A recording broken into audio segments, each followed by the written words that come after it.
Hello everyone, I'm Saket Vajpayee, Director of Prayas Physics Classes, Dehradun. Welcome to the sixth lecture of System of Particles and Rotational Motion. तो आज हम लोग basically पढ़ने वाले हैं about moment of inertia. देखिए आपको inertia का ऑलरेडी नॉलेज है। इनर्शिया हम लोगों ने पढ़ा था जब हम लोग न्यूटन लॉज पढ़ रहे थे। तो वहां पर हम लोगों ने इनर्शिया के बारे में क्या समझा था? बेसिकली वहां पर हमने इनर्शिया के बारे में ये समझा था कि अगर कोई बॉडी मान लीजिए कि रुकी हुई है तो वो रुकी रहना चाहती है। अगर वो मूव कर रही है तो वो उसी स्ट्रेट पाथ में मूव करते रहना चाहती है। तो हम लोगों ने बेसिकली तीन टाइप के इनर्शिया देखे थे। Inertia of rest, inertia of motion और एक था इनर्शिया ऑफ डायरेक्शन, है ना। तो इस बार जो है हम लोग पढ़ने वाले हैं अबाउट रोटेशनल इनर्शिया। देखते हैं क्या फर्क है। Just as an object at rest tends to stay at rest and an object in motion tends to remain moving in a straight line, उसी तरीके से क्या होता है, an object rotating about an axis tends to remain rotating about the same axis unless interfered with by some external influence, जिसे हम लोग कहते हैं टॉर्क। जैसे कि मान लीजिए फैन आपका चल रहा है 5 की स्पीड में, आपने स्विच ऑफ कर दिया तो फैन हम लोग देखते हैं कि धीरे धीरे रुक जाता है ना। वो रुकता है इसलिए क्योंकि जो जिस एक्सल के अबाउट वो घूमता है ना, वहां पर जब ये घूम रहा होता है तो वहां पर फ्रिक्शन रहता है। अगर फ्रिक्शन नहीं होता तो क्या होता, वो लगातार घूमता ही चला जाता है ना। इसी तरीके से क्या होता है कि जैसे जब आप पार्क वगैरह में जाते होंगे तो वहां पर जब कोई मेरी गो राउंड वगैरह है, उस पे मान लीजिए कोई बहुत देर से खेल रहा है और जैसे ही वो कूद गया है ना, तो इमीडिएटली वो रुकना बंद नहीं करता है, उसको टाइम लगता है रुकने में। क्यों? क्योंकि वो रोटेशनल इनर्शिया में है और वो धीरे धीरे धीरे धीरे इसलिए रुक पा रहा है क्योंकि वहां पर अगेन फ्रिक्शन है ना। फ्रिक्शन नहीं होता तब वो लगातार घूमता ही चला जाता। इसी तरीके से आप सोच सकते हैं कि कोई अगर एक बहुत भारी दरवाजा है ना, बहुत भारी दरवाजा है, विशालकाय दरवाजा है लोहे का, और उसको खोलने के लिए भी आपको बहुत ताकत लगाना होता है। क्यों? क्योंकि अगर कोई बॉडी जो है वो रुकी हुई है तो उसे रोटेट कराने के लिए भी कौन जिम्मेदार है?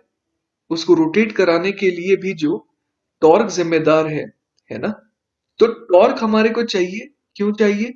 क्योंकि वो जो दरवाजा है वो रेजिस्ट करता है और उसी रेजिस्टेंस को हम लोग क्या कहते हैं? Rotational inertia. चलिए आगे देखते हैं क्या लिखा है। The property of an object to resist changes in its rotational state of motion is called rotational inertia. Bodies that are rotating tend to remain rotating while non-rotating bodies tend to remain non-rotating. In the absence of outside influences, जिसको हम लोग torque कह रहे हैं, चाहे वो कोई भी लगाए, फ्रिक्शन लगाए, चाहे कोई इंसान लगाए, वो होता है torque. A rotating top keeps rotating while a top at rest remains at rest. Top माने लट्टू, है ना। आप अगर एक लट्टू को नचा करके छोड़ दे रहे हैं तो वो अपने एक्सिस पर क्या करता है, लगातार घूमता रहता है, घूमता रहता है। और काफी देर तक इसलिए घूम पाता है क्योंकि उसको बहुत कम टॉर्क मिलता है। उसकी बनावट इस तरीके से होती है कि उसे जो टॉर्क प्रोवाइड होता है वो बहुत ही कम होता है, जिसके कारण वो काफी देर तक घूमता रहता है। ऑलराइट, आगे देखते हैं। Like inertia for linear motion, rotational inertia depends on mass. Obvious है कि अगर बहुत हेवी दरवाजा होगा तो उसे खोलना बहुत मुश्किल होगा। और उसी तरीके से मान लीजिए बहुत हेवी दरवाजे को किसी ने रोटेट करा दिया तो आप उस दरवाजे के सामने आना नहीं चाहेंगे क्योंकि आपको जोर का झटका लग जाएगा। वही अगर हल्का फुल्का दरवाजा है तब आप आराम से उसे रोक भी सकते हैं और उसे घुमा भी सकते हैं। The thick stone disc that rotates beneath the potter's wheel is very massive and once it is spinning it tends to remain spinning. यहाँ पर ये जो पॉटर्स व्हील के नीचे जो बेस होता है ना, वो एक्चुअली स्टोन का बना होता है, एक डिस्क होता है जिसके ऊपर हम लोग जो भी मिट्टी की चीज बनाते हैं वो उसके ऊपर रहता है ना। तो वो जो है वो बहुत हेवी होता है, बहुत ही हेवी होता है। तो एक बार अगर वो घूम गया तो फिर उसको रोकने में बहुत एफर्ट लगता है। तो वही यहाँ पर लिखा है, once it is spinning it tends to remain spinning. लेकिन उसे घुमाना शुरुआत में जो है काफी एफर्ट लगता है उसमें। और आगे देखते हैं। But unlike linear motion, rotational inertia depends on the distribution of the mass about the axis of rotation. इससे मुझे याद आया कि इसीलिए लोग कहते हैं कि कोई गलत काम मत करो वरना फिर तुम्हारे को जेल में बंद कर दिया जाएगा और वहां पर तुम्हें चक्की पीसना पड़ेगा। तो वहां पर भी क्या होता है कि जब आप चक्की पीसते हैं ना, तो वो बहुत भारी पत्थर का बना होता है, जिसके बीच में हम लोग गेहूं वगैरह डाल देते हैं और उसको चक्की को घुमाना पड़ता है। मतलब ये एक्चुअली तो पुराने जमाने की बात हो रही है। तो वहां पर क्या होता है, आपको लगातार घुमा घुमा करके उसे कहते हैं कि आप चक्की पीस रहे हैं। तो वो इतना हैवी होता है ना कि उसको घुमाना बहुत मुश्किल होता है। इसीलिए इसे एक सजा के तौर पे कहा जाता है कि आपको चक्की पीसना पड़ेगा, है ना। यही शोले में डायलॉग है, चक्की पीसिंग पीसिंग एंड पीसिंग। आगे देखते हैं क्या लिखा है। तो यहां पर ये लिखा है कि but unlike linear motion, rotational inertia depends on the distribution of the mass about the axis of rotation. ठीक है, ये बहुत इंपॉर्टेंट पॉइंट है जिसके बारे में हम लोग अभी पढ़ेंगे।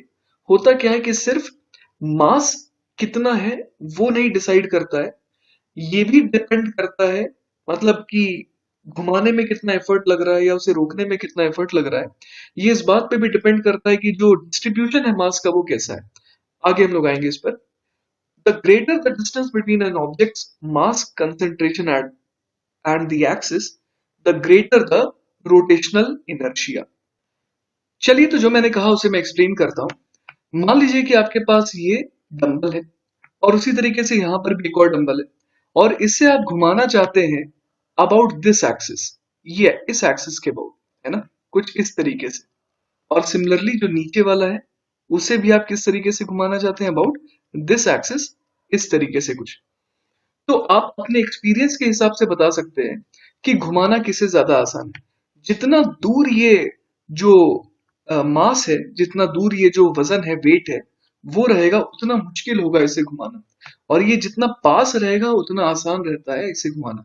ये आपने प्रैक्टिकली करके देखा भी होगा, हो सकता है। तो वही यहाँ पर लिखा है, the greater the distance between an object's mass concentration and the axis, the greater the rotational inertia. यहाँ पर क्या हो रहा है कि सेकंड केस में देखिए, ये जो दूरी है किसके बीच में, जिस एक्सिस के अबाउट हमें घुमाना है और जो मास है ना, उनके बीच में दूरी जो है सेकंड वाले केस में ज्यादा है। अगर मैं इन दोनों डायग्राम्स को नाम दे दूं, पहला और दूसरा, तो दूसरे डायग्राम में जो है दूरी क्या ज्यादा है, कौन सी, जो वजन है और जो एक्सिस है उन दोनों के बीच की दूरी ज्यादा है। तो ज्यादा मास जब एक्सिस से दूर होता है तो हम लोग फील कर पा रहे हैं कि it becomes difficult to rotate. तो वही लिखा है, the greater the rotational inertia of an object, जितना ज्यादा रोटेशनल इनर्शिया होगा उतना ज्यादा क्या होगा, the greater the difficulty in changing its rotational state. फिर ये बात, तो हम लोगों ने क्या सीखा, हमने अभी तक सीखा कि रोटेशनल इनर्शिया बेसिकली दो चीजों पे डिपेंड करना चाहिए। एक तो मास कितना ज्यादा है, और दूसरी चीज की मास का डिस्ट्रीब्यूशन किस तरीके से है। जैसे पहले और दूसरे डायग्राम में मास दोनों में सेम है, लेकिन मास का डिस्ट्रीब्यूशन में फर्क था। तो वही लिखा है कि जिसका रोटेशनल इनर्शिया जितना ज्यादा होगा उतना ही मुश्किल होगा उसके रोटेशनल स्टेट को चेंज करना। चलिए एक और एग्जांपल देखते हैं, जहां पर देखिए क्या होता है कि एक टाइट्रोप वॉकर है ना, जनरली ये सर्कस में दिखाई देता है कि एक टाइट्रोप वॉकर जो है वो जब भी इस धागे पर चलता है, इस रस्सी पर चलता है ना, तो वो अपने हाथ में इस तरीके से एक बहुत लंबी स्टिक लेके चलता है। देखिए वही लिखा है, this fact is employed by a circus tightrope walker who carries a long pole to aid balance. Much of the mass of the pole is far away from the axis of rotation. देखिए वो क्या कर सकता है, अगर मान लीजिए कि अगर कोई भी नॉर्मल इंसान जिसे इसके ऊपर चलने की हैबिट ना हो, तो वो क्या होगा, रोप के लेफ्ट या राइट साइड में गिर जाएगा। लेकिन ये जो ट्रेन्ड लोग होते हैं, ये लोग क्या करते हैं कि इस तरीके से जब लंबे रॉड को पकड़ के चलते हैं ना, तो होता ये है, देखिए, a tight grip on the pole rotates the pole, और ऐसा कब, if the tight rope walker starts to topple over, है ना। तो अगर वो हल्का सा गिरने वाला होता है तो वो इस पोल का सहारा ले लेता है, वो जोर से इस पोल को पकड़ लेता है। ऐसा इसलिए क्योंकि ये जो लंबी सी जो रॉड दिखाई दे रही है ना, इसका मोमेंट ऑफ इनर्शिया बहुत ज्यादा होता है। ऐसा इसलिए क्योंकि जिस एक्सिस के अबाउट ये इंसान टॉपल कर सकता है, उससे रॉड के जो दूर वाले पार्टिकल्स है ना, उनके कारण क्या होता है कि इस रॉड का रोटेशनल इनर्शिया बढ़ जाता है। क्योंकि हमने पढ़ा है कि मास पे तो डिपेंड करता ही है रोटेशनल इनर्शिया, साथ में इस बात पे भी डिपेंड करता है कि मास का अरेंजमेंट कैसा है। तो जितना लंबा रॉड होगा उतने ही ऐसे पार्टिकल्स भी होंगे जो इस एक्सिस से क्या होंगे, बहुत ज्यादा फार अवे होंगे। तो वही यहां पर लिखा है, but the rotational inertia of the pole resist giving the tightrope walker time to readjust his or her balance. The longer the pole, the better. ऐसा ही होता है जब आप सड़क पे चल रहे होते हो और अचानक से मान लीजिए आप फिसलने लगे, तो आप किसी ऐसी चीज को पकड़ना चाहते हैं जो स्टेबल हो, है ना, जो खुद जो है वो लुढ़के ना। तो आप मान लीजिए किसी पोल का सहारा ले लिए चलते समय, जब आप फिसल रहे हो तो आप गिरने से बच जाते हैं। तो कुछ वैसा ही यहाँ पर बेस इंसान के साथ होता है। एक और चीज लिखी है, and better still if massive objects are attached to the ends. मतलब कि अगर कुछ भारी चीजें इसके एंड पर अटैच कर दी जाए तो ये और अच्छा रहेगा। उससे क्या होगा, उससे जो रोटेशनल इनर्शिया है वो और बढ़ जाएगा, और जितना ज्यादा रोटेशनल इनर्शिया उतना ज्यादा क्या होगा, रॉड रोटेट करना पसंद नहीं करेगा। और अगर रॉड रोटेट करना पसंद नहीं करेगा तो इंसान को लगातार इस रॉड से क्या मिलेगा, सपोर्ट मिलेगा। अब अगर मान लीजिए कि इसके पास ये रॉड ना हो तो क्या करे, वही लिखा है यहाँ पर, but a tight rope walker with no pole can at least extend his or her arms full length to increase the body's rotational inertia। जब आप अपने हाथ को स्ट्रेच करते हैं, फैलाते हैं, तो आपका जो रोटेशनल इनर्शिया है वो क्या हो जाता है, बढ़ जाता है, क्योंकि हाथ जो है वो जितने ज्यादा दूर रहेंगे आपकी बॉडी से, आपका मास का जो डिस्ट्रीब्यूशन है वो कैसा रहेगा, वो फार away from the axis of rotation हो जाता है। ऑलराइट, चलिए तो जो हमने पढ़ा उसको समराइज कर लेते हैं। रोटेशनल इनर्शिया डिपेंड्स ऑन मास, और दूसरी चीज क्या हो जाएगी, distribution of mass about the axis of rotation. और याद रखिएगा मोमेंट ऑफ इनर्शिया को हम लोग जनरली डिनोट करते हैं कैपिटल आई से। अब देखिए एग्जैक्ट डेफिनेशन जो है मोमेंट ऑफ इनर्शिया की फॉर्मूले के तौर पे क्या आई है। Moment of inertia of a system about a given line is defined as summation of m i r i square.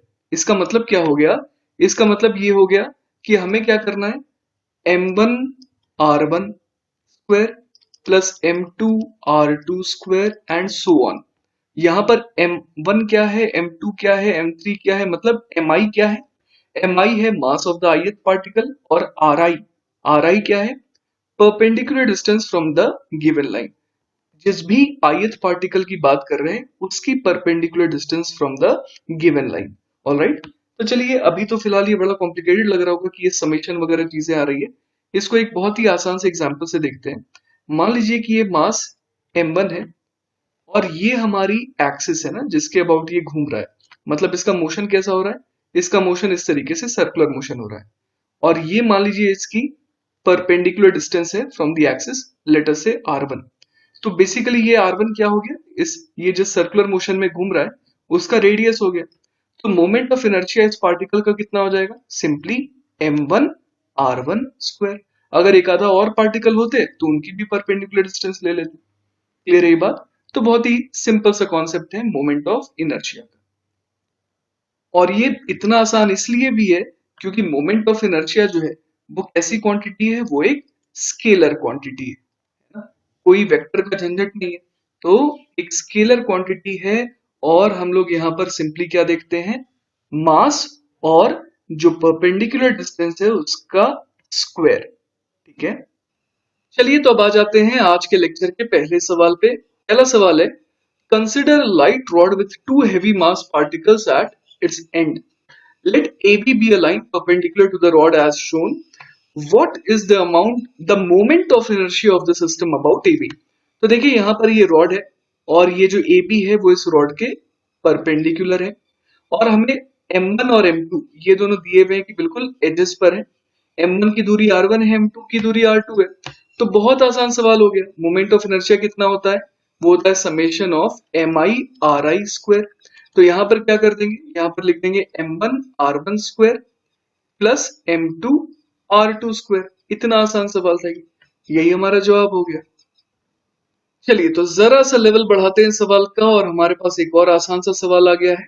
सवाल है, three particles each of mass m are situated at the vertices of an equilateral triangle ABC of side capital L. Find the moment of inertia of the system about the line AX perpendicular to AB in the plane of ABC.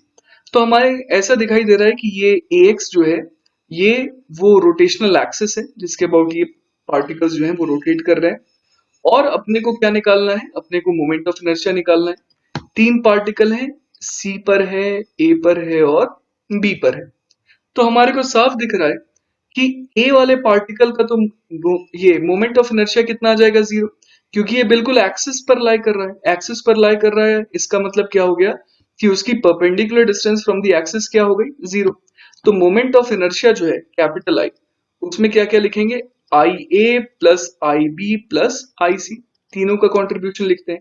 आई ए वो तो zero हो जाएगा, plus आई B कितना हो जाएगा, तो आई B जो है वो निकालने के लिए हम लोग देखते हैं कि ये जो पार्टिकल है उसका मास तो m है और perpendicular distance from the axis कितनी है, l है। I write m l square plus IC निकालने के लिए फिर से देखिए मास तो m है और ये वाली परपेंडिकुलर डिस्टेंस कितनी हो जाएगी, ये जैसा कि देख पा रहे हैं l/2 हो जाएगी, है ना, क्योंकि ये आधी लेंथ है, AB का आधा है। तो हम लोग लिख देंगे m l/2 का भी होल स्क्वायर।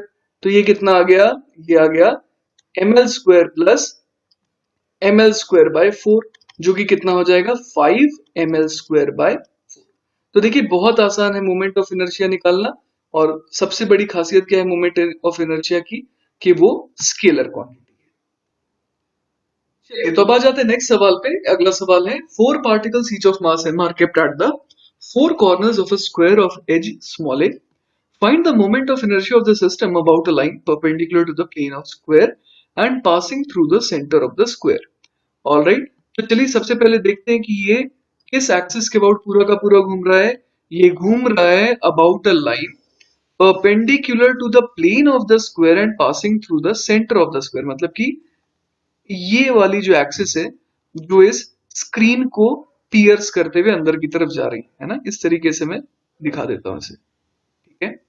इसके अबाउट मुझे सिस्टम का मोमेंट ऑफ इनर्शिया निकालना है। अब यहां पर काम आएगा स्क्वायर की प्रॉपर्टी। हमें पता है कि ये जो डायगोनल्स होते हैं वो कैसे होते हैं, परपेंडिकुलर तरीके से स्ट्राइक करते हैं, है ना। तो हर एक मास जो है उसकी इस एक्सिस से परपेंडिकुलर दूरी कितनी हो गई, हर एक पॉइंट मास की इस एक्सिस के साथ परपेंडिकुलर दूरी हो जाएगी सिर्फ और सिर्फ a/√2। कैसे आया ये, तो आप देखिए कि यहां पर साइड लेंथ a दी भी है, तो हमें समझ में आ रहा है कि अगर ये एंगल 45 डिग्री है तो a cos 45 कितना हो जाएगा, a/√2। तो हमें सिंपली समझ में आ रहा है कि मोमेंट ऑफ इनर्शिया जो है हर एक का कितना हो जाएगा, m इंटू a/√2 का होल स्क्वायर। और ऐसे कितने मासेस हैं, चार मासेस हैं, तो 4 से मल्टीप्लाई कर देते हैं। तो हमारा जवाब कितना आ जाएगा, हमारा जवाब आ जाएगा 4ma square upon 2 which is equal to 2ma square. तो आपने अब तक देखा कि डिस्क्रीट पार्टिकल सिस्टम का मोमेंट ऑफ इनर्शिया निकालना कितना आसान है। डिस्क्रीट पार्टिकल सिस्टम मतलब ये जो स्कैटर्ड पॉइंट मासेस हैं उनके हिसाब से जब हम लोग सिस्टम का मोमेंट ऑफ इनर्शिया निकालते हैं तो वो बहुत ही इजी हो जाता है। तो अब हम लोग आएंगे नेक्स्ट टॉपिक पर जिसमें हम लोग कंटिन्यूअस मास डिस्ट्रीब्यूशन के केस में भी मोमेंट ऑफ इनर्शिया डिराइव करना सीखेंगे। चलिए तो हम लोग आ गए अपने नेक्स्ट टॉपिक पर, moment of inertia of continuous mass distribution, है ना। तो यहाँ पर हम लोग देखिए क्या करेंगे। अभी तक हम लोगों ने पढ़ा था कि मोमेंट ऑफ इनर्शिया क्या होता है, समेशन ऑफ mi/ri स्क्वायर। तो यहाँ पर यही चीज कन्वर्ट हो जाएगी किसमें, आई बराबर हो जाएगा, जब हम लोग कंटिन्यूअस मास डिस्ट्रीब्यूशन है तो समेशन के बजाय क्या लिख देंगे, इंटीग्रेशन। अब ith पार्टिकल का मास लेते थे तो यहाँ पर हम लोग किसी dm एलिमेंट का मास लेंगे और उसकी डिस्टेंस देखेंगे कि एक्सिस से कितनी है, तो यहाँ आ जाएगा dm into small r square. Clear है। तो यहाँ पर जो काम mi कर रहा था वो काम dm कर रहा है, जो ri कर रहा था वो r कर रहा है, और जो समेशन कर रहा था वो इंटीग्रेशन का साइन कर रहा है। ऑलराइट, तो चलिए अब अलग अलग केसेस के लिए हम लोग देखते हैं कि मोमेंट ऑफ इनर्शिया कैसे निकालते हो, कितना आता है। चलिए तो अब हम लोग सीखते हैं uniform rod about a perpendicular bisector, है ना। एक स्टिक है आप मान लीजिए और इसकी लेंथ l दी हुई है और हमें यहाँ पर इस एक्सिस के अबाउट मोमेंट ऑफ इनर्शिया निकालना है ना। तो ये एक्सिस कैसी है, ये इस रॉड के लिए परपेंडिकुलर बाइसेक्टर की तरह एक्ट कर रही है। तो यहाँ पर हम लोग क्या कर सकते हैं, देखिए यहाँ पर हमारे को, मैं एक नया डायग्राम बना लेता हूं। हम लोग एक स्टिक बना लेते हैं और यहाँ पर मैं शो कर देता हूँ वो एक्सिस जिसके अबाउट अपने को मोमेंट ऑफ इनर्शिया निकालना है ना। तो यहाँ पर मैं क्या कर सकता हूँ, किसी भी x डिस्टेंस आगे चला जाऊं अगर, और वहां से एक छोटा सा एलिमेंट लूं dx, ठीक है। तो ये जो dx एलिमेंट है इसका मास कितना बोल दूंगा मैं, यूनिटरी मेथड से अगर मैं निकालूं तो एल लेंथ के रॉड का अगर मास अपने को दिया है कैपिटल एम, तो dx लेंथ के रॉड का मास कितना हो जाएगा, वो हो जाएगा capital M upon L into D X. और इसी क्वांटिटी को तो मैं क्या कह रहा हूं, मैं इसे कह रहा हूं dm, ठीक है। तो अब इस एलिमेंट को देखिए, इस एलिमेंट के लिए स्मॉल मोमेंट ऑफ इनर्शिया कितना आ जाएगा, वो आ जाएगा dm इंटू एक्स स्क्वायर, है ना। dm इस एलिमेंट का मास है और x उसकी डिस्टेंस है from the axis of rotation, right. तो अगर मैं dm की वैल्यू भर दूं तो वो कितना हो जाएगा, m by L into D X, और ये मल्टीप्लाई किससे हो रहा है, एक्स स्क्वायर के साथ हो रहा है। तो हमारे पास फाइनली di कितना आ गया, di आ गया m x square upon L into D x. अब जरा देखिए यहाँ पर कि मैं अगर ऐसे सारे के सारे एलिमेंट्स को पकड़ता जाऊं और क्या करूं, उसे इंटीग्रेट कर दूं, तो मुझे टोटल मोमेंट ऑफ इनर्शिया मिल जाएगा, राइट। अब मुझे ये सोचना है कि मैं x की लिमिट क्या रखूं कि सारा का सारा रॉड का एलिमेंट कवर हो जाए।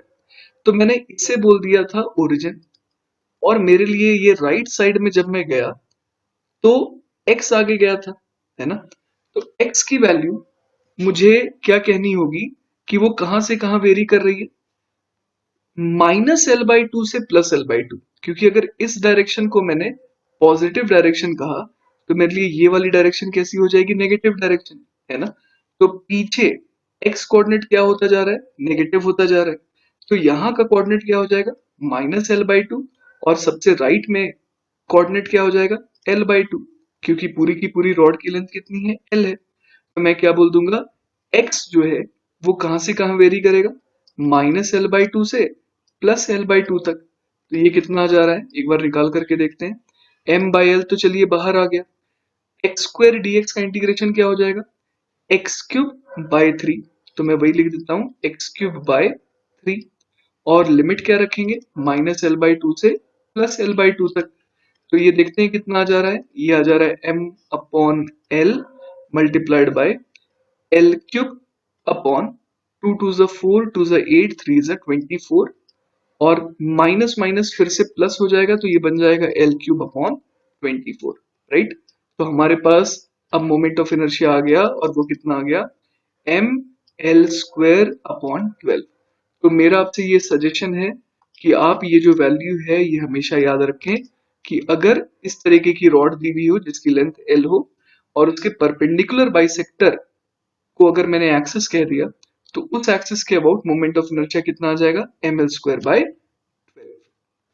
चलिए जो नेक्स्ट डेरिवेशन अपने को करना है वो है moment of inertia of a rectangular plate about a line parallel to an edge and passing through the centre. मतलब कि जैसा डायग्राम में दिख रहा है, ये हमारी प्लेट है जिसकी लेंथ l है और विड्थ b है, और ये जो लाइन मैंने ड्रॉ करी है ग्रीन कलर से, इसके अबाउट मुझे क्या निकालना है, मोमेंट ऑफ इनर्शिया निकालना है। तो चलिए मैं आपको अलग अलग तरीके बताता हूँ मोमेंट ऑफ इनर्शिया निकालने के। जैसे कि मेथड नंबर 1 है ना, पहला मेथड आपको अभी मैं बताने जा रहा हूँ। तो पहला मेथड जो है वो हो जाएगा कि आप सिलेक्ट करिए एलिमेंट कुछ इस तरीके से। ये मैंने क्या किया, मैं किसी x डिस्टेंस पर गया और वहां से dx डिस्टेंस और आगे जाकर के इस तरीके से एक मैंने एलिमेंट सेलेक्ट किया, ठीक है। अब ऐसा ही मैंने एलिमेंट्स क्यों सेलेक्ट किया, क्योंकि इस एलिमेंट के सारे पॉइंट की खासियत ये है कि उसकी एक्सिस से परपेंडिकुलर दूरी कितनी है, x की है, करेक्ट। तो अब मैं यहाँ पर क्या करूंगा, जैसा पिछले सवाल में मैंने किया था, यूनिटरी मेथड लगाऊंगा, ऑलराइट। तो मुझे ये पता है कि इस बार एरिया के टर्म्स में बात करनी है ना, तो b इंटू एल, इतने एरिया का मास कैपिटल M है। तो अब ये जो स्ट्रिप है उसका एरिया कितना हो जाएगा, उसका एरिया हो जाएगा b इंटू डी एक्स। इसका मास मैं कितना बोल दूंगा, m upon B L multiplied by B D X, right. तो ये क्या कहलाएगा, ये कहलाएगा dm, जो कि कितना आ गया, अगर देखें तो यहाँ पर b तो कैंसिल आउट हो गया, ऑलराइट।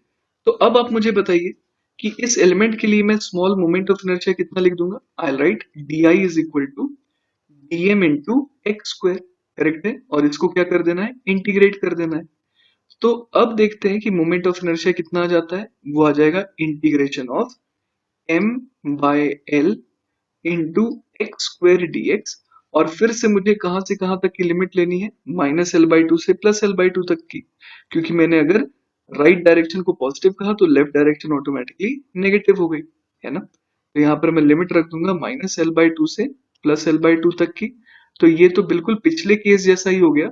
तो मोमेंट ऑफ इनर्शिया यहाँ पर आ जा रहा है ml²/12। क्लियर है ये बात। तो अगेन मैं आपको यही सलाह दूंगा कि आप ये भी याद करके रखें कि एक रेक्टेंगुलर प्लेट का जो मोमेंट ऑफ इनर्शिया आता है वो कितना आता है इस एक्सिस के अबाउट, उतना ही आता है जितना एक रॉड का आता था। क्लियर है ये बात। अब जो मैंने कहा था कि मैं इसको सॉल्व करने का आपको एक और मेथड बताऊंगा, तो चलिए हम लोग मेथड नंबर 2 पर पहुंचते हैं ना। अब मैं बताऊंगा मेथड नंबर, इस बार सारी चीजें वही है ना। ये विड्थ अभी भी b है, ये लेंथ अभी भी l है। अब जो है मैं क्या करने वाला हूं, मैं एलिमेंट जो है कुछ देखिए इस तरीके से लूंगा। ये रहा मेरा एलिमेंट। इस एलिमेंट की देखिए खासियत क्या है कि मुझे इस एलिमेंट का मोमेंट ऑफ इनर्शिया निकालना आता है। ये क्या कैसा एलिमेंट है ये बेसिकली एक रॉड है ना। और हमने पिछले ही केस में सीखा था कि एक रॉड का moment of inertia about it's perpendicular axis कितना आता है ml²/12। तो अगर मैं इसका मास dm कह दूं तो इस रॉड की लेंथ तो l है। तो इस छोटे से एलिमेंटल रॉड का मोमेंट ऑफ इनर्शिया कितना आ जाएगा इस एक्सिस के अबाउट, वो आ जाएगा dm इंटू l²/12। करेक्ट है। तो मैं यहाँ पर क्या लिख सकता हूँ, di बराबर dm इंटू l²/12। और अब मैं क्या करूंगा, मैं ऐसे सारे एलिमेंट का moment of inertia add up कर दूंगा। सवाल से कि इसका इंटीग्रेशन करना है। तो आई मेरे पास क्या आ गया, l²/12 integration of dm। Correct है, क्योंकि सारे के सारे रॉड का तो लेंथ l ही है। तो यहाँ पर मोमेंट ऑफ इनर्शिया मेरा फिर से कितना आ गया, सारे ऐसे छोटे छोटे एलिमेंटल रॉड का मास का समेशन कर देंगे तो वो तो पूरा का पूरा मास बन जाएगा। तो हमारा मोमेंट ऑफ इनर्शिया फिर से कितना आ गया, ml²/12। राइट। ये अभी हम लोगों ने अब तक दो केसेस देख लिए, एक तो रॉड का देखा और एक रेक्टेंगुलर प्लेट का देखा। चलिए तो नेक्स्ट अपने को निकालना है moment of inertia of a circular ring about its axis. अगर सिर्फ एक्सिस कह रहा है ना, इसका मतलब ये हो गया कि ये वाली लाइन है ना जो सेंटर से पास कर रही है और इस रिंग के प्लेन के परपेंडिकुलर है। ऑलराइट। तो चलिए ये निकालना बहुत आसान है। आसान इसलिए है क्योंकि यहाँ पर क्या हो रहा है, जो एक्सिस है ना वो इस पॉइंट से पास कर रही है और इस रिंग के प्लेन के परपेंडिकुलर है। तो हम लोग समझ पा रहे हैं कि कोई भी एक एलिमेंट ले लीजिए जिसका मास dm हो, उसकी परपेंडिकुलर दूरी इस एक्सिस से कितनी है, r ही तो है। करेक्ट है।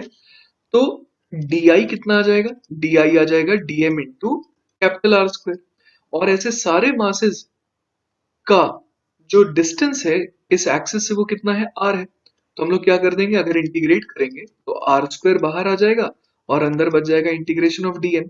और इंटीग्रेशन ऑफ dm का मतलब क्या हो गया, summation of all such elemental masses.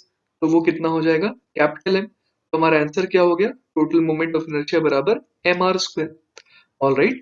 तो ये तो इतना आसान है कि आपको याद रखने की भी जरूरत नहीं है। ये आई होप आपको हमेशा ऑटोमेटिकली याद ही रहेगा। क्लियर है ये बात। चलिए आगे बढ़ते हैं और अब हम लोग निकालेंगे एक सर्कुलर प्लेट के लिए अबाउट इट्स एक्सिस। चलिए तो अब आ जाते हैं moment of inertia of a uniform circular plate about its axis निकालने में। अपने को दिया है कि मास कैपिटल M है, रेडियस कैपिटल R है और ये डिस्क है। और ये एक्सिस दी हुई अगेन जो कि सेंटर से पास कर रही है और इस डिस्क के प्लेन के परपेंडिकुलर है। अपने को निकालना है मोमेंट ऑफ इनर्शिया। तो देखिए मोमेंट ऑफ इनर्शिया निकालने के लिए मुझे ये क्लिक कर रहा है कि अभी अभी मैंने सीखा कि एक रिंग का मोमेंट ऑफ इनर्शिया क्या होता है। तो अगर रिंग का मुझे आता है तो मैं क्या करूंगा, मैं इस डिस्क को डिवाइड कर दूंगा बहुत सारे छोटे छोटे एलिमेंटल रिंग्स में। आइए देखते हैं कैसे। तो देखिए मैंने डायग्राम बना दिया है। यहाँ पर मैं किसी, मान लीजिए कि x डिस्टेंस पर गया और वहां से dx डिस्टेंस और चला गया। ठीक है। अब मुझे आप बताइए कि ये जो एलिमेंटल रिंग है इसका एरिया एटलीस्ट आप बता दीजिए कि कितना होगा, है ना। इसका एरिया हो जाएगा 2 पाई x इंटू डी एक्स। कैसे निकालते हैं हम लोग ये, तो आप ऐसे सोचिए कि अगर इस रिंग को ओपन कर दूंगा मैं, तो इसकी थिकनेस कितनी दिखेगी मुझे, dx दिखेगी, और इसकी लेंथ कितनी दिखाई देगी, 2πx। तो मेरे को ये रिंग को खोलने पर ये एक तरीके से एक रेक्टेंगल जैसा दिख रहा है। तो इस रेक्टेंगल का एरिया कितना हो जाएगा, length into breadth 2πx into dx। तो मुझे समझ में आ गया कि इस एलिमेंटल रिंग का एरिया कितना है। अब मैं लगा दूंगा unitary method, pi into capital R square, यही तो पूरे डिस्क का एरिया था, उसका मास दिया हुआ है कैपिटल एम। तो 2πx dx, इसका मास कितना हो जाएगा, वो हो जाएगा m upon pi r square multiplied by 2πx dx। और इसी को तो मैं क्या कॉल करने वाला हूं, I am going to call this dm, इसको मैं dm बोलूंगा। तो अब देखिए कि di कितना हो जाएगा, di हो जाएगा dm इंटू एक्स स्क्वायर। क्यों, क्योंकि इस रिंग का इस एक्सिस के अबाउट मोमेंट ऑफ इनर्शिया कितना होगा, dm इंटू एक्स स्क्वायर होगा। तो अब चलिए dm की वैल्यू भर देते हैं। तो dm की वैल्यू मैंने भर दी capital M into 2x dx upon r square, क्योंकि पाई से पाई कैंसिल आउट हो गया, इंटू एक्स स्क्वायर। अब मुझे बस एक और काम करना है कि di को इंटीग्रेट कर देंगे ताकि i आ जाए। तो राइट हैंड साइड में देखते हैं क्या बन जाएगा, राइट हैंड साइड बन जाएगा 2m अपॉन आर स्क्वायर, और अंदर आ जाएगा इंटीग्रेशन के एक्स क्यूब dx, है ना। तो ये क्या बन गया, 2m अपॉन आर स्क्वायर, ये तो इंटीग्रेशन के बाहर आ जाएगा, और ये बन जाएगा अंदर x की पावर 4/4, राइट। तो फाइनली हमारे पास कितना आ गया, ये आ गया 2 से ये 4 का 2 बच गया, तो ये आ गया m अपॉन आर स्क्वायर, और 2 को भी बाहर ले लेते हैं, अंदर आ गया सिर्फ x की power 4, x to the power 4। और x की लिमिट क्या रखेंगे, x की लिमिट हम लोग सोचिए क्या रखेंगे, हमें x की लिमिट रखनी चाहिए 0 से कैपिटल R, तभी तो रेडियली आउटवर्ड जाते जाते हम लोग सारे के सारे ऐसे रिंग को कवर करते करते पूरा का पूरा डिस्क कवर कर लेंगे। तो x की वैल्यू कहां से कहां जाएगी, 0 से कैपिटल R। तो ये कितना आ जाएगा, ये आ जाएगा m r की पावर 4 अपॉन 2r स्क्वायर, जो कि सिंप्लीफाई होकर के क्या बन जा रहा है, एम आर स्क्वायर बाई 2। तो हमारा फाइनल आंसर क्या आ गया, आई बराबर एम आर स्क्वायर बाई 2। तो I again will suggest you कि आप ये फॉर्मूला हमेशा याद रखें। ऑलराइट, चलिए तो नेक्स्ट जो हमें डिराइव करना है वो है moment of inertia of a hollow cylinder about its axis. Axis again कौन सी होगी, एक्सिस वही वाली है जो इस तरीके से पास कर रही है ना। मतलब कि एग्जैक्टली वो कहां से पास कर रही है, सेंटर ऑफ मास से पास कर रही है, और साथ ही साथ डिस्क लाइक जो स्ट्रक्चर है ना सिलेंडर का, उस प्लेन के परपेंडिकुलर है। ऑलराइट, तो हमें इस एक्सिस के अबाउट क्या निकालना है, मोमेंट ऑफ इनर्शिया। तो देखिए इस बार मुझे कोई कैलकुलेशन करने की जरूरत भी नहीं है, क्योंकि मैं कोई भी अगर एलिमेंट लूं, है ना, कोई भी एलिमेंट लूं डीएम मास का, तो वो इस एक्सिस से एग्जैक्टली कितनी दूर है, वो एग्जैक्टली इस एक्सिस से आर रेडियल डिस्टेंस ही तो दूर है। तो किसी भी छोटे से एलिमेंट का मोमेंट ऑफ इनर्शिया कितना आ जाएगा, डी बराबर आ जाएगा dm इंटू आर स्क्वायर। तो अब हमें क्या करना है, सिर्फ और सिर्फ इंटीग्रेशन, तो ये आ जाएगा आर स्क्वायर और अंदर बच जाएगा dm। तो हमारे पास मोमेंट ऑफ इनर्शिया कितना आ गया, एम आर स्क्वायर।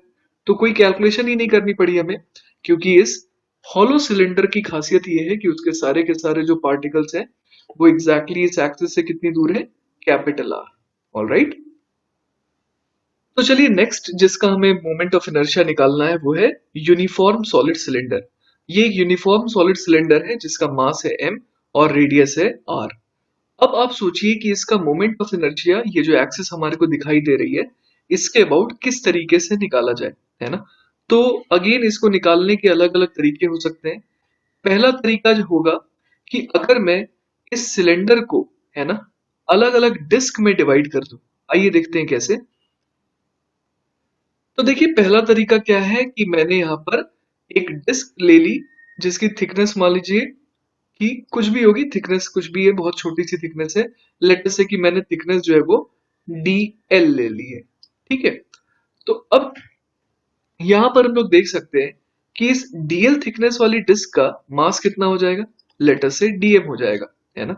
तो DI इस डिस्क का जो एक्सिस अपने को गिवन है ना, अपने को जो एक्सिस गिवन है उसके अबाउट कितना हो जाएगा मोमेंट ऑफ इनर्शिया, डी बराबर हो जाएगा dm into r square by two. अभी अभी हम लोगों ने डिस्क के लिए भी निकाला था। तो अब अगर मुझे टोटल मोमेंट ऑफ इनर्शिया चाहिए तो मैं क्या करूंगा, इंटीग्रेशन ऑफ डी आई, जो कि कितना हो जाएगा integration of DM into r square by two. और ऐसे सारे डिस्क का जो रेडियस है वो तो स्मॉल आर ही है, तो यहाँ पर आर स्क्वायर बाई टू बाहर आ जाएगा और बच क्या जाएगा इंटीग्रेशन ऑफ डीएम। तो हमारा आंसर क्या आ जाएगा, आई बराबर M are square, sorry M small r square, क्योंकि वही सवाल में दिया था small r square by two. Clear है ये बात। इसको करने का देखिए एक और अप्रोच अब मैं आपको बताने वाला हूं। मैं क्या करूंगा, इस सॉलिड सिलेंडर को बहुत सारे छोटे छोटे हॉलो सिलेंडर्स में डिवाइड करने वाला हूं। तो ये रहा मेरा मेथड नंबर 2, है ना, सेकंड मेथड। इस मेथड में हम लोग क्या कर रहे हैं, मैंने किसी x डिस्टेंस पर जाकर के dx थिकनेस का एक हॉलो सिलेंडर चुना। अब मुझे पता है कि इस हॉलो सिलेंडर के लिए, है ना, इस हॉलो सिलेंडर के लिए मोमेंट ऑफ इनर्शिया कितना आ जाएगा, वो आ जाएगा dm इंटू एक्स स्क्वायर। क्यों, क्योंकि हम लोगों ने अभी भी हॉलो सिलेंडर के लिए डिराइव करा था, वो कितना आता है एम आर स्क्वायर आता है। तो यहाँ पर m के बजाय dm आ जाएगा और रेडियस कितनी है x है। अब मुझे बस क्या करना है, यहाँ पर यूनिटरी मेथड से डीएम निकालना है। तो यूनिटरी मेथड किस तरीके से लगाएंगे वो देखिए। मुझे पता है कि पूरे के पूरे सॉलिड सिलेंडर का वॉल्यूम कितना हो जाएगा, वो हो जाएगा pi small r square into लेटर से कि इसकी लेंथ एच है ना।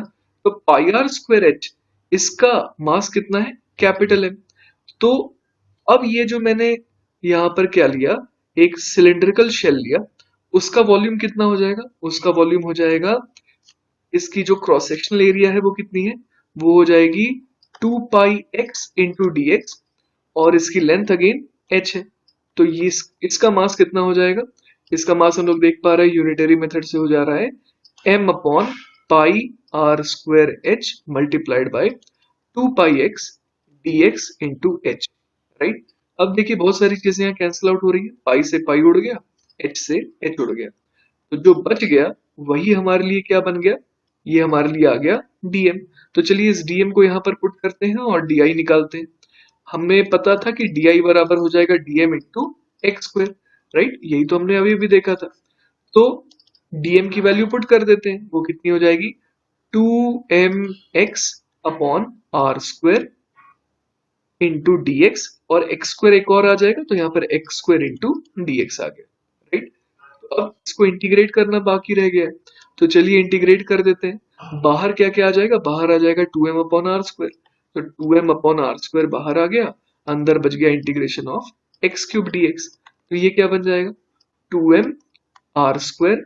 अब एक्स क्यूब डीएक्स का इंटीग्रेशन क्या हो जाएगा, एक्स की पावर 4/4, तो यहाँ लिख देते हैं एक्स की पावर 4/4, और एक्स की लिमिट क्या भरनी चाहिए, 0 से लेकर के आर तक। तो हम लोग देख पा रहे हैं कि कैपिटल आई की वैल्यू कितनी आ रही है 2m आर की पावर 4 अपॉन 4r स्क्वायर, जो कि अगेन किस में कन्वर्ट हो गया M are square by 2। All right, तो मैं आपको फिर से यही सजेस्ट करूंगा कि आप इन सारी वैल्यूज को याद रखिए। ऑल राइट, तो नेक्स्ट जो हमें डिराइव करना है वो है moment of inertia of a hollow sphere about a diameter. और लेट अस से कि इसका मास दिया हुआ है कैपिटल एम और रेडियस दिया हुआ है कैपिटल आर। ये रहा वो होलो स्फीयर जिसका हमें इस एक्सिस के अबाउट मोमेंट ऑफ इनर्शिया निकालना है। तो चलिए सोचते हैं कि शुरुआत कैसे करें। तो देखिए मैं यहाँ पर शुरुआत इस तरीके से कर रहा हूँ कि मैं किसी थीटा एंगल पर गया, है ना, इस डायमीटर के परपेंडिकुलर डायरेक्शन में मैंने ये मान लीजिए कि एक्स एक्सिस ली है, और ये डायमीटर की एक्सिस को मैंने वाई एक्सिस कह दिया, है ना। तो यहाँ पर मैंने क्या किया, मैं थीटा एंगल पर गया यहाँ पर, और थीटा एंगल पर जा करके मैं डी थीटा और गया, बहुत छोटा सा एंगल और गया, जिसके कारण ये जो लेंथ है मुझे जो इस स्फेयर पर मिल रही है वो कितनी मिल रही है आर डी थीटा। इस आर डी थीटा लेंथ का इस्तेमाल करके मैंने स्फेयर पर क्या बना दिया, एक रिंग बना दिया, ठीक है। तो अब मुझे ये समझ में आ रहा है कि ये जो रिंग है ना, इसको अगर मैं ओपन करूंगा, ठीक है, इस तरीके से अगर मैंने ओपन किया तो इसकी लेंथ कितनी मिल जाएगी मुझे, इसकी लेंथ मिल जाएगी मुझे 2 पाई मल्टीप्लाइड बाय जो भी इसका रेडियस है, लेट अस से कि इसका रेडियस स्मॉल आर है ना, और इसकी थिकनेस कितनी हो जाएगी, इसकी थिकनेस हो जाएगी आर डी थीटा। अब क्या मैं स्मॉल आर निकाल सकता हूँ? बिल्कुल मैं ये स्मॉल आर निकाल सकता हूँ। I am talking about this length, है ना। ये जो लेंथ है ये हम लोग बड़े आराम से निकाल सकते हैं। कैसे? तो आप ये देखिए कि अगर ये एंगल थीटा है तो ये ऑल्टरनेट इंटीरियर, है ना, ऑल्टरनेट इंटीरियर एंगल कितना हो जाएगा? थीटा हो जाएगा। सॉरी, ऑल्टरनेट एंगल है ना, तो ये एंगल भी थीटा हो जाएगा। तो हम लोग बोल सकते हैं कि अगर ये रेडियस है और ये भी थीटा है तो ये जो स्मॉल आर है वो क्या बन गया? Are cos theta. करेक्ट है यहां तक? तो अब मैं यहां पर इस एलिमेंटल रिंग को ही क्यों चुना? क्योंकि मुझे इस एलिमेंटल रिंग का मोमेंट ऑफ इनर्शिया निकालना आता है about this Y axis, right. तो सबसे पहले मुझे मास निकालना होगा। मास कैसे निकाले? तो यूनिटरी मेथड से। मुझे पता है कि ये जो होलो स्फेयर है ना उसका एरिया कितना होता है? इसका एरिया होता है 4 पाई आर स्क्वायर। तो 4 पाई आर स्क्वायर का मास कितना दिया है? Capital M. अब जो मैंने ये रिंग चुना उसका एरिया कितना हो जाएगा? उसका एरिया हो जाएगा 2 पाई इंटू स्मॉल आर की वैल्यू मैंने निकाली ली, r cos theta, correct, into ये तो लेंथ हो गई, इंटू आर डी थीटा, है ना। इसका मास कितना हो जाएगा यूनिटरी मेथड से? तो M upon 4 pi r square multiplied by 2 pi r square cos theta D theta. और इसी को मैं क्या कह दूंगा? इसी को मैं कह दूंगा dm, करेक्ट। तो मुझे ये समझ में आ रहा है कि जो एलिमेंटल रिंग मैंने ली उसका moment of inertia about this Y axis कितना आ जाएगा? उसका मोमेंट ऑफ इनर्शिया आ जाएगा dm into r square, dm into r square, correct है। तो dm की वैल्यू भर देता हूँ। dm की वैल्यू हो जाएगी, यहाँ पर देखिए थोड़ा सिंप्लीफाई ऑलरेडी हो सकता है ये, 2 4 का यहाँ 2 बच गया, पाई से पाई उड़ गया। अब नीचे क्या है? नीचे आर स्क्वायर है, यहाँ पर भी आर स्क्वायर है तो ये भी चला गया। तो डीएम कितना आ गया? डीएम आ गया M cos theta D theta divided by 2, right. और आर स्क्वायर भी यहाँ लिख देते हैं, है ना। तो हमारे पास डी आई इतना आ गया। अब मुझे क्या करना है? मुझे चाहिए कैपिटल आई। तो कैपिटल आई बराबर कितना हो जाएगा? इंटीग्रेशन ऑफ डी आई, जो कि कितना हो जाएगा? कौन कौन सी चीजें बाहर आ जाएंगी यहाँ पर? यहाँ पर बाहर आ जाएगा कैपिटल एम बाय 2, है ना। और अंदर क्या आ जाएगा? अंदर आ जाएगा r square cos theta D theta, right. अब चलिए वैल्यूज पुट करते हैं। M by 2 integration of small r square की वैल्यू मुझे पता है वो कितनी हो जाएगी? Capital R square cos square theta multiplied by फिर से आ जाएगा कॉस थीटा डी थीटा। तो ये आर स्क्वायर तो बाहर आ जाएगा, तो क्या बच जाएगा? M are square by 2 integration of cos cube theta D theta, correct है यहाँ तक? अब cos cube theta D theta को इंटीग्रेट कैसे करेंगे? तो इसे इंटीग्रेट करने का एक आसान तरीका जो मुझे समझ में आ रहा है वो ये है कि मैं एक काम करता हूँ, कॉस थीटा डी थीटा को अलग लिख देता हूँ और कॉस स्क्वायर थीटा को अलग लिख देता हूँ। आपको अभी समझ में आएगा कि ऐसा मैंने क्यों किया। ये देखिए यहाँ पर अगर मैं यहाँ पर cos स्क्वायर थीटा को लिख दूं 1 - साइन स्क्वायर थीटा, तो देखिए एक बहुत ही मजेदार चीज यहाँ पर होने वाली है। देखिए अगर मैं साइन थीटा को, है ना, साइन थीटा को सिर्फ मान लूं t, ऑलराइट। तो साइन थीटा बराबर अगर मैं कह दूं t हो जाएगा, तो cos थीटा डी थीटा कितना बन जाएगा? वो बन जाएगा dt। तो मुझे cos थीटा डी थीटा दिखाई दे रहा है और साइन थीटा भी दिखाई दे रहा है। तो मेरा अगला स्टेप क्या होगा? I will write M are square by 2 integration of 1 - t square और cos थीटा डी थीटा को लिख दूंगा dt, करेक्ट है यहाँ तक? तो ये क्या बन गया? M are square by 2 integration of 1 - t square dt। अब इसको अगर इंटीग्रेट करें तो ये क्या बन जाएगा?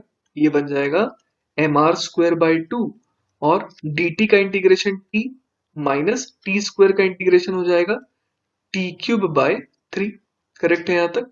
अब वापस से हम लोग क्या करेंगे? इसे t को भर देते हैं जो हमने लिया था, t की वैल्यू।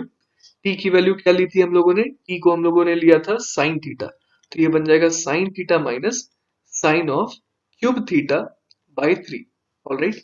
अब आखिरी काम करते हैं, लिमिट भरते हैं ना। तो लिमिट क्या भरनी चाहिए हमें? आइए देखते हैं डायग्राम में। मुझे पूरे के पूरे जितने भी रिंग्स दिखाई दे रहे हैं उन सबको कवर करना है ना। तो मैंने एक्स एक्सिस से टुवर्ड्स वाई एक्सिस को मान लीजिए पॉजिटिव डायरेक्शन लिया, तो अगर मैं नीचे की तरफ जाऊंगा तो वो नेगेटिव एंगल होगा, है ना।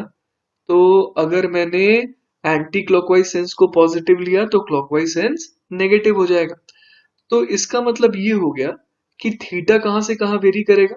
अगर मुझे नीचे के सारे रिंग्स को कवर कराना है तो मुझे -π/2 तक जाना चाहिए, और अगर ऊपर के सारे रिंग्स को कवर कराना है तो π/2 जाना चाहिए। इसका मतलब जो मेरी लिमिट है वो कहां से कहां आ गई, -π/2 से +π/2 तक। ऑलराइट, तो चलिए यहाँ पर वैल्यू पुट करते हैं। ये हो जाएगा mr² / 2, और अंदर क्या आ जाएगा, साइन ऑफ π/2 माइनस साइन π/2 की पावर 3/3 माइनस साइन ऑफ -π/2, और उसमें से क्या घटेगा, फिर आ जाएगा माइनस माइनस प्लस हो जाएगा, और ये क्या बन जाएगा, साइन ऑफ -π/2 की पावर 3/3। राइट, अपने पास कुछ ऐसा आ गया यहाँ पे। तो चलिए वैल्यू पुट करके देखते हैं क्या आ रहा है। mr² / 2 साइन π/2 होता है 1, 1 माइनस 1/3 माइनस ऑफ साइन -π/2, है ना। साइन -π/2 कितना हो जाता है, -1। तो यहाँ पर लिख देते हैं -1 प्लस ये कितना हो गया, ये हो गया -1 की पावर 3/3। ऑल राइट, तो जरा देखें क्या बन गया यहाँ पर। ये बन जाएगा mr² / 2 1 + 1, ये तो हो गया 2, और यहाँ पर क्या आ गया, -1/3 और -1/3। राइट, तो ये बन गया -2/3। तो फाइनली देख लेते हैं कितना आ जा रहा है। ये आ जा रहा है mr² / 2, 2 को मैं बोल सकता हूँ 6/3, तो 6/3 माइनस 2/3 इज 4/3। राइट, तो ये फाइनली अपने पास आ गया 2mr²/3। तो ये हमारा फाइनल आंसर हो गया मोमेंट ऑफ इनर्शिया किसके केस का, ये केस है हमारा एक हॉलो स्फेयर का। राइट, तो हॉलो स्फेयर के केस में मोमेंट ऑफ इनर्शिया कितना आता है, 2mr²/3 आता है। और अगेन ये बहुत इंपॉर्टेंट है, ये आपको हमेशा याद रहे। चलिए, तो मैं आपको इसी सवाल को करने का एक और तरीका बताता हूँ। यहाँ पर आप क्या करिए, ये जो हॉलो स्फेयर है उसमें कोई भी एक पॉइंट ले लीजिए, और उसका कोऑर्डिनेट क्या हो जाएगा, xi yi zi, और ये मैंने मान लिया कि ये x एक्सिस है ना, ये जो लाइन मैंने दिखाई।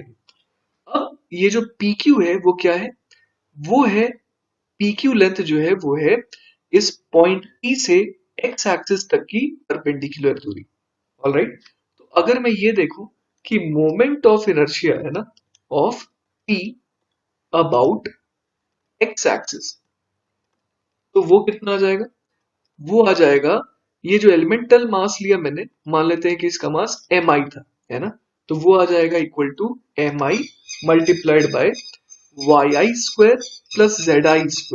ये yi² प्लस zi² क्यों आया, आप ऐसे सोचिए कि यहां पर जो हमारा Q पॉइंट है उसका कोऑर्डिनेट क्या हो जाएगा, इसका कोऑर्डिनेट x कोऑर्डिनेट तो सेम हो जाएगा, सेम एज p, तो मैं लिख दूंगा xi।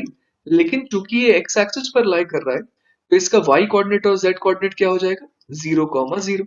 तो इसीलिए मैथमेटिक्स में आपने पढ़ा होगा कि इन दोनों पॉइंट के बीच में अगर मुझे दूरी निकालनी है तो उसका क्या तरीका होता है, वो होता है under root of xi minus xi का होल स्क्वायर, वो तो 0² हो गया, प्लस yi माइनस 0 का whole square which is yi², और zi माइनस 0 का स्क्वायर zi का स्क्वायर। तो उसी का स्क्वायर क्या बन जाएगा, yi² प्लस zi², क्योंकि मुझे डिस्टेंस का भी क्या करना है, स्क्वायर लेना है यहाँ पर। ऑल राइट, तो अब जो है मैं क्या करने वाला हूँ, मैं निकालने वाला हूँ P पॉइंट का, तो मैंने निकाल लिया moment of inertia about z axis.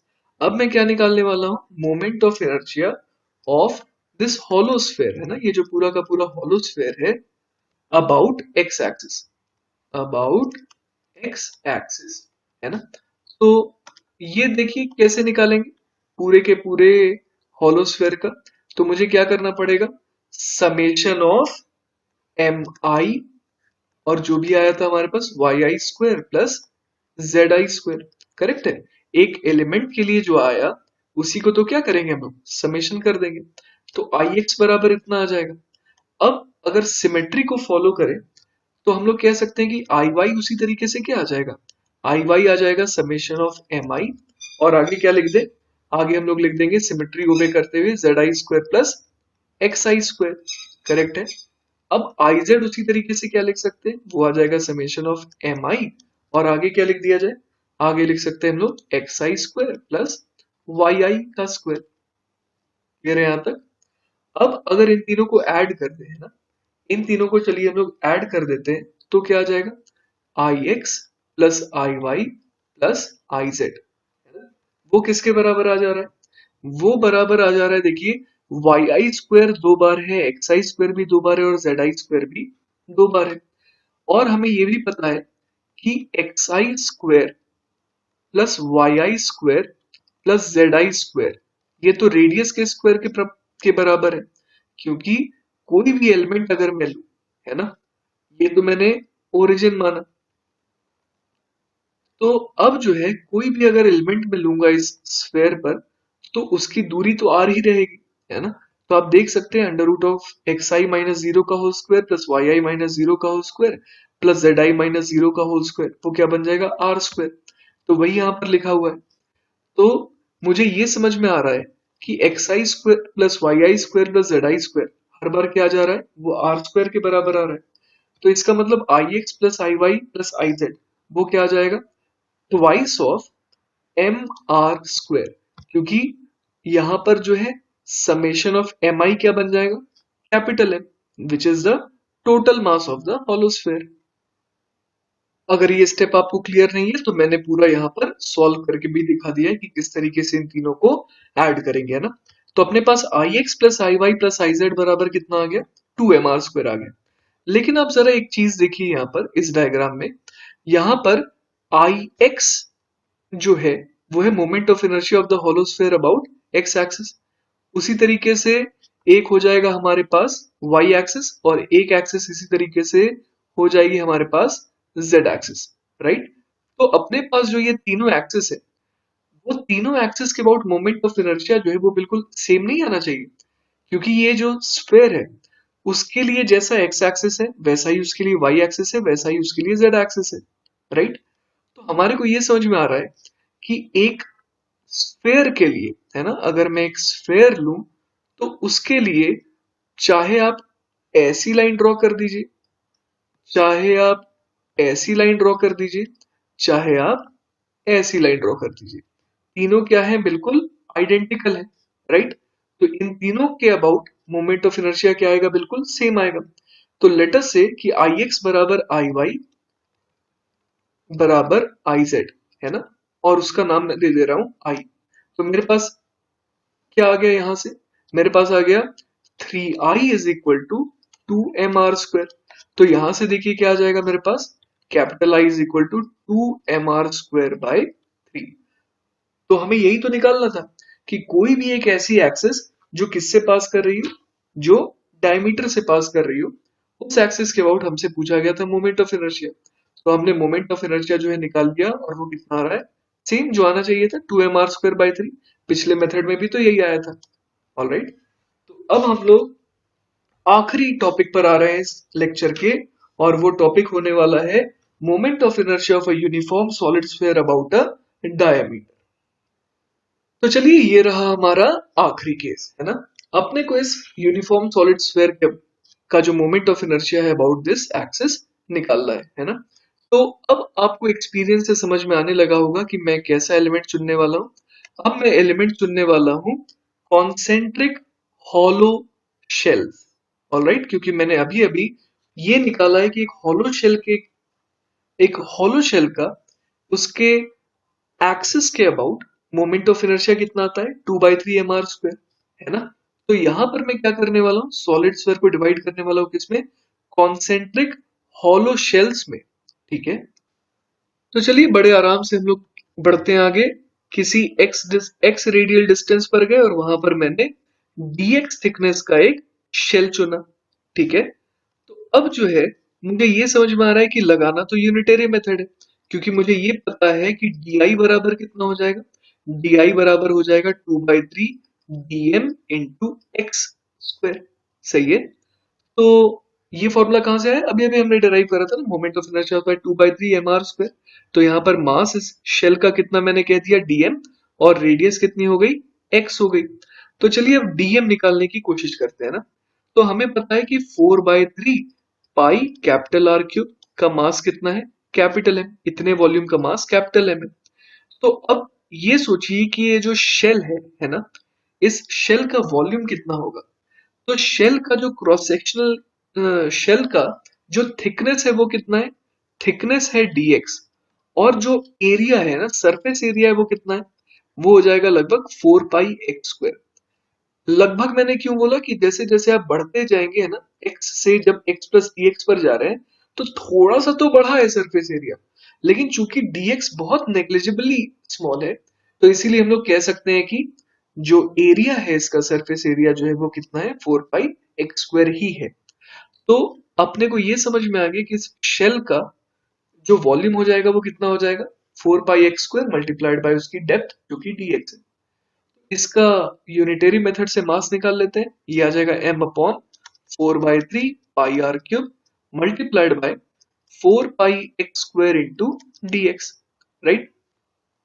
तो ये पूरा का पूरा क्या कहलाएगा, ये कहलाएगा dm। तो बस आखिरी काम करना है, di बराबर क्या कर देंगे, 2/3 इंटू डीएम के बजाय इसे भर देते हैं, देखते हैं कुछ कैंसिल आउट हो रहा है क्या, 4 पाई 4 पाई, चलिए ये दोनों भी तो कैंसिल आउट हो गए। तो क्या बच गया हमारे पास, dm अब हमारे पास आ गया 3mx square dx upon capital R cube, और एक एक्स स्क्वायर यहाँ पर भी तो है, तो उसे मल्टीप्लाई कर देते हैं। तो हमारे पास बेसिकली क्या रह गया, 3 से 3 चला गया, राइट।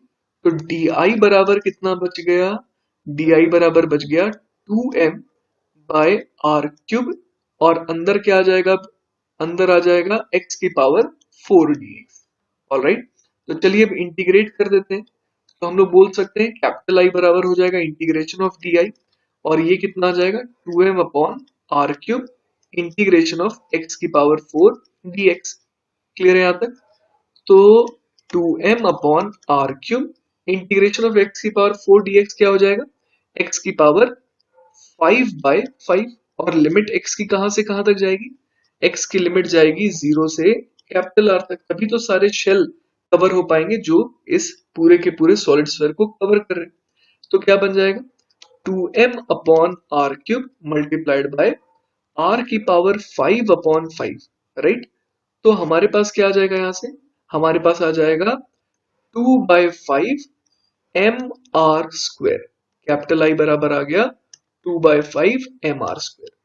तो एक बहुत मजेदार चीज हमारे को मिली कि अगर मास और रेडियस है ना, मास एंड रेडियस अगर सेम होगा, तो मोमेंट ऑफ इनर्शिया अगर मैं कंपेयर करूं हॉलो स्फेयर और सॉलिड स्फेयर, तो किस केस में आपको ज्यादा दिख रहा है, हमें दिख रहा है कि हॉलो स्फेयर का मोमेंट ऑफ इनर्शिया क्या आ रहा है, ज्यादा आ रहा है।